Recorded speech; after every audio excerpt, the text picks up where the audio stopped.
जगद्धात्री के लिए बिछाया गया है जाल, लेकिन खेल में आ गया है ऐसा मोड़ जिसने सबको उलझन में डाल दिया है।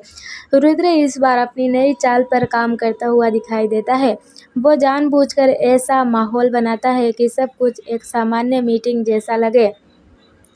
जब जगद्धात्री उससे मिलने के लिए आती है तो वो बताता है कि उसने एक ख़ास मुलाकात तय कर दी है। हालांकि खुद साफ जाने से साफ इनकार कर देता है और सिर्फ मिलने की जगह बताता है।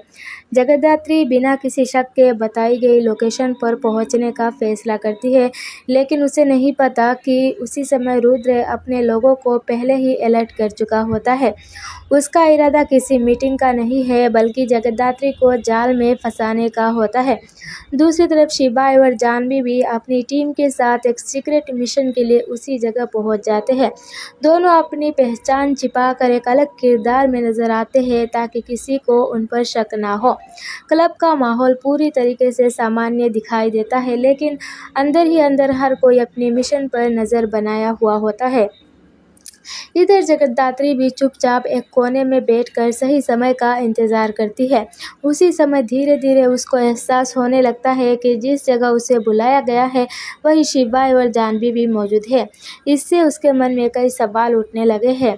उधर रुद्र लगातार अपने आदमियों को जगद्धात्री की पहचान और उसके हुलिये की जानकारी देता है, लेकिन किस्मत ऐसा मोड़ लेती है कि जाह्नवी और जगद्धात्री की वेशभूष काफ़ी हद तक एक जैसी नजर आने लगती है। इसी वजह से हमलावर असली निशाने को पहचानने से उलझ जाते हैं।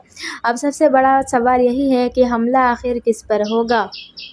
क्या जाह्नवी गलती से निशाना बन जाएगी या फिर जगद्धात्री खुद इस साजिश का शिकार होगी। अगर कोई बड़ा हादसा होता है तो क्या उसका आरोप जगद्धात्री पर लगाया जाएगा।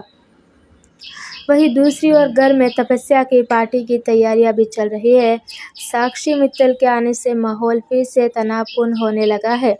परिवार के कई सदस्य मजबूरी में इस समारोह का हिस्सा बनते हैं, लेकिन सभी को अंदाज़ा है कि साक्षी के पहुंचते ही एक नया विवाद खड़ा हो सकता है।